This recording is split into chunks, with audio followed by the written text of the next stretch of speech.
प्रत्येक सभेमध्ये पालकमंत्र्यांनी ठासून सांगितलं गेलं की ज्या आमदारांना 20 कोटी मिळत नाहीत तिथं एक जिल्हा परिषद सदस्य आला तर 21 कोटी देऊ. काय एकंदरीत सांगाल या विधानाबद्दल? भारतीय जनता पार्टीला सगळ्यात अगोदर स्वबळावर सरकार आणावं लागेल आणि त्यांचा बाप तिथं एकनाथ शिंदे सरकारमध्ये बसलेला आहे. तो समर्थ आहे, खंबीर आहे.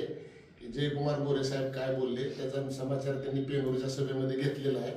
त्यामुळे आम्ही असल्या गोष्टीकडे लक्ष देत नाही. तुम्हाला मी सांगितलं की भारतीय जनता पार्टीला खासदार आणायचे असतील तर तुम्हाला ह्या ठिकाणी निधी द्यावाच लागेल, शिवसेनेला विश्वासात घ्यावंच लागेल. पण डीपीडीसी मधून 21 कोटी शक्य आहे प्रत्येक सदस्य? ते काय किती शक्य आहे, पण मला काय आनंद आहे की ते सोलापूर जिल्ह्यातच निधी वाटावा लागेल आणि आपल्या तालुक्यात वाटावं लागेल. मान खाटावला नेता येणार नाही.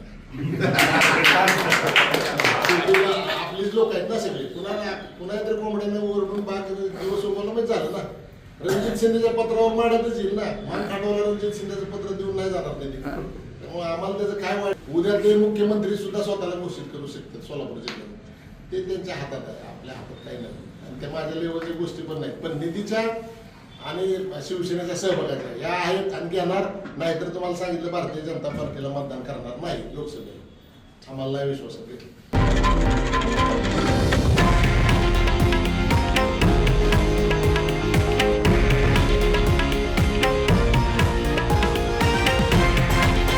हे आहे देशातील नंबर 1 न्यूज नेटवर्क आणि आपण पाहत आहात TV9 मराठी, एकमेव.